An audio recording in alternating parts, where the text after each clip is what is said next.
All right, so today we're talking about, could China have avoided communist rules? We're going to see some of the reasons why, from the fall of the imperial period and the fall of the Manchus, why China wound up becoming a communist country. So the first question is, why was the Chinese Republic not successful? So the Qin dynasty falls in 1911, and China essentially breaks up into a feudal system. It was controlled by warlords, and it was controlled by generals. And these groups were not supporting the economy. They were more focused on their own gain. So they were supporting the opium trade for purposes of their own gain. And China was completely decentralized. So it made it really easy for foreign powers to intervene and kind of take advantage of China. And that we see in particular with Japan, because Japan's influence was increasing in the region. And if you remember, after World War I, Germany, they gained all of Germany's spheres of influence, and that really upset the the Chinese. One movement in particular was called the May 4th movement, and this was led by students and intellectuals who were protesting against foreign interference in China. They were angry that Germany's holdings in the Shandong Peninsula in the north of China was given to Japan instead of it being returned to China. They made speeches, they wrote newspapers, they wrote novels in which they wanted to try to rid China of imperialism and establish national unity. Students began to protest against what they felt was China's international humiliations. They felt that the historical traditions of China were becoming irrelevant and that their cultural links were too tied to the West. And as a result of this movement, out of this movement, we see in 1921, the Chinese Communist Party was formed. So we see that China, immediately after overthrowing the Manchus or the Qin dynasty, was in a great deal of instability and decentralization. So Sun Yat-sen, how does Sun Yat-sen feel China can be helped? Sun Yat-sen was considered to be the first president of a Chinese republic. So he was born in 1866 to a peasant family. He studied in Hawaii. He dressed in very European-style suits. He spoke English. He had even converted to Protestantism. And he was the head of the Nationalist People's Party. So we see them sometimes referred to as, two different, I'm not finding where my pen is. Oh no. So we see the nationalists having two different names. One is just the nationalist, but many times you'll also see them as the Kuomintang.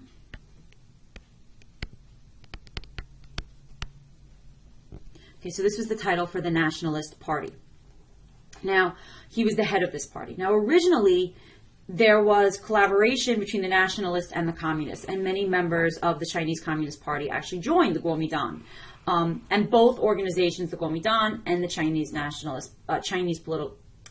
Communist Party, were both funded by the Soviet Union. Now, what Sun Yat-sen supported was what he referred to as the three principles of the people. So the three principles of the people.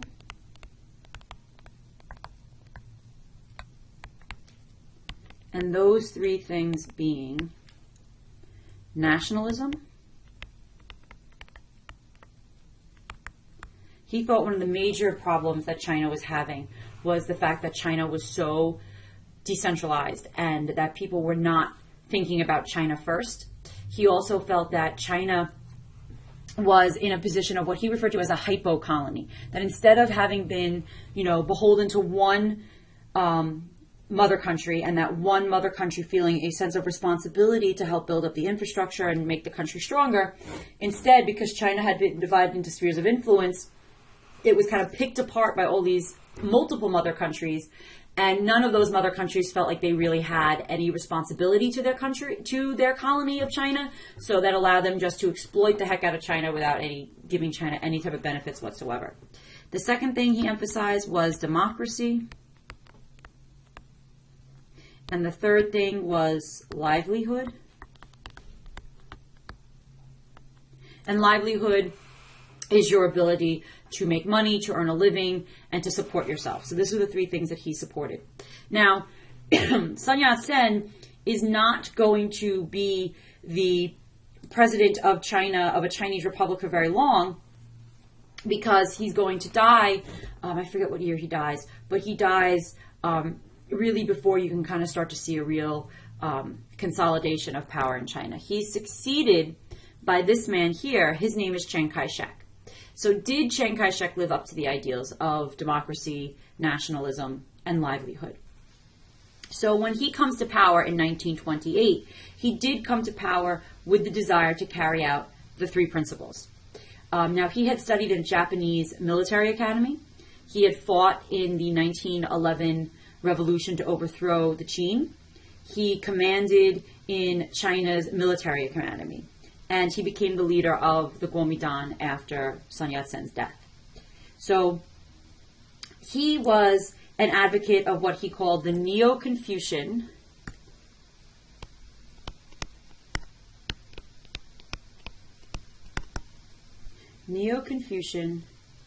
New Life movement.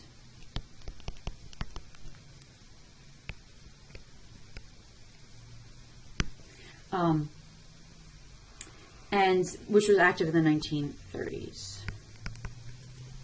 And so he wanted to emphasize the conservative values of China's culture. He also was, like Sun Yat-sen, he was Protestant. He married a Chinese Christian woman, and he valued the contributions of foreign Christians in modernizing China's economy. The real issue that Chiang Kai-shek had as a leader of China is that the majority of his support came from the westernized urban middle class, which was not a large percentage of the population because most of the people in China were rural peasants. He had a close personal and professional and financial connections with the Shanghai underworld, Shanghai being a pretty large city in China and the underworld being like the criminal elements. He also had connections with Soviet agents in addition to Western businessmen and missionaries. So he was kind of all over the place. In 1931, foreigners were investing $3.25 billion in China. And these foreign loans were financing things like the railroads, heavy industry. Foreigners held 75% of the interest in shipping in China, 50% of cotton, and 80 to 90% of coal mines. So a lot of people in China criticized Chiang because they felt that he was too close to Westerners, really only was supporting the ideas of the upper middle class. And he was actually kind of referred to as banana Chinese. He was yellow on the outside, but he was white on the inside. He really wasn't functioning as a true Chinese person. The majority of those in China, like I said, were very poor from the years of war, and Chiang really had a problem connecting with those people. So he also very much feared the spread of communism. He feared the threat of Japan, were some of his other issues that he had. But he saw communism really as the bigger problem. So in the 1920s, we see a lot of politicalization of the urban industrial workers, and a lot of strikes were beginning to occur. And the foreign employers responded violently, and they wanted the government to help them break up these strikes and keep the workers in line. And since they were giving loans to Chiang Kai-shek's government to help him remain in power, he had to aid these people because these were the people that were helping him to be in power. So this led to Chiang Kai-shek suppressing freedom of expression in China. And basically, he does try to gain control over the country, but again, his power base is really more in the cities than in the countryside. So that takes us to this question. Why would Mao Zedong's version of Marxism appeal to the Chinese peasants? So a little bit about Mao Zedong. So he grew up on his father's farm in the Hunan province in the countryside. So his father was a large landowner, and he felt that his father exploited his peasants, and he didn't really like that. In 1919, Mao Zedong studied at Beijing University at a time that Chinese resentment was growing against imperialism. He was part of a Marxist study group and eventually becomes close to the founder of the Chinese Communist Party. He began to organize workers in an industrial plant to fight against their employers. In 1925, he was assigned to a peasant organization in the Hunan province where he was from, and that actually is correct because that should be spelled. I spelled that all wrong. That should be with an N, not an M. So he was assigned to a peasant organization in the Hunan province. He saw the rural peasantry rather than the urban working class as China's revolutionary vanguard. So what I mean by that is he saw the peasants as the ones that were going to help lead China to eventually to communism. So after working with the peasants in the Hunan province, he abandoned his emphasis on large-scale industrial planning, and he sought more local solutions through locally developed rural technologies. And we're going to talk about this later when we talk about in class about how he tried to actually accomplish that in China, because it's actually a really big mess that he tries to do when he tries to bring industry into the countryside. But he thought that the peasants had to use their strength to overthrow the authority of the landlords, and he felt that this needed to be in a violent manner. So in the 1920s, Mao was organizing the rural peasants at the same time that Chiang Kai-shek was going after revolutionaries in the cities. So Chiang Kai-shek is going after the communist workers in Shanghai, in Wuhan, and in Guangzhou, and a lot of the major cities in China. And so local military leaders in the region of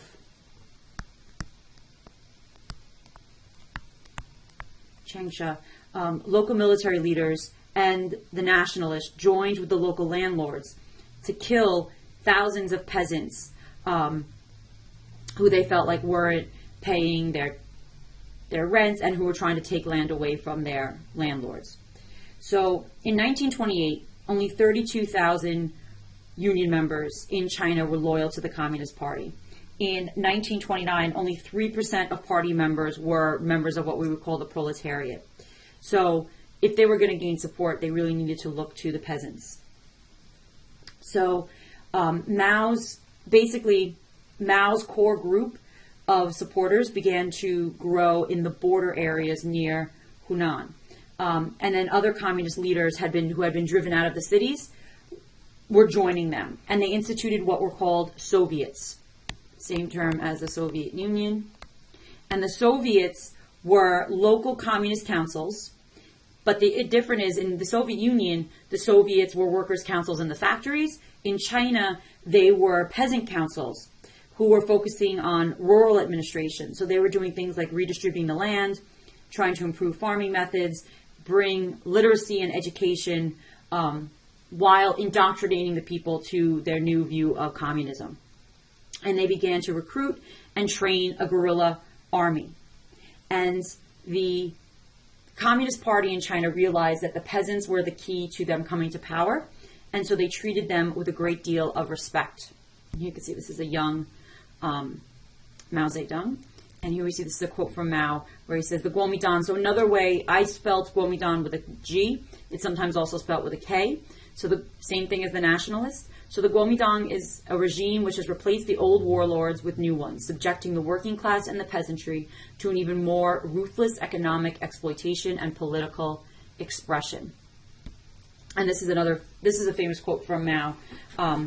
Says, a revolution is not a dinner party or writing an essay or painting a picture or doing embroidery. It cannot be refined, so leisurely and gentle, so temperate, kind, courteous, restrained, and magnanimous. A revolution is an insurrection, an act of violence in which one class overthrows another. So the next question is, how did the Long March help the communists to gain popular support? So Chiang Kai-shek starts to begin to send expeditions against the Soviet communes that were developing in the rural areas. Because these communes were growing. They started out with 10,000 men. Now they have 1 million men. So they were kind of growing. in support, and Chiang Kai-shek wanted to get rid of them. So basically, Chiang Kai-shek sends military expeditions into the countryside to break up these groups. And in 1934, by 1934, the communists basically couldn't hold out, and Mao led 80,000 men out of the siege that the nationalists were doing of their area on something that's known as the Long March. It was a 370-day, 6,000-mile retreat. So basically, they are escaping from southern China into northern China while they are being pursued by Chiang Kai-shek's armies. And this had a pretty important effect on the Chinese communists. So basically, only 20,000 men actually arrived at their destination. Their destination was a different communist commune in Yan'an, which was in the north. So 20,000 men arrived. Half of that group had marched since the beginning. Others had joined along the way. Many died along the way. You could see some of the routes that they took. Now, this was a very formative experience for the generation of communist leaders. By the end of this march, Mao emerged as the unquestioned leader of the party and the movement. In the north, he established a capital and rebuilt the Soviet structure when they made it to Yan'an. So basically, they are being pursued through China, and while they're doing that, while they're being chased by the nationalist forces, this is giving them an opportunity to reach the people and to explain to the people what their vision was for China.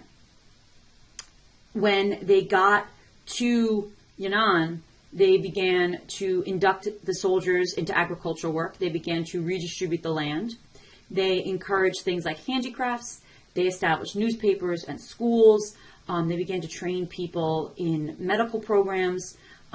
They trained what they called barefoot doctors, people who were trained in simple basic medicine who could be dispatched into the rural areas. And what we see is the development of a peasant-centered economy, aided by the guerrilla soldiers, and run by a benevolent communist leadership that tends to be also a little bit dictatorial, but focusing on things like literacy.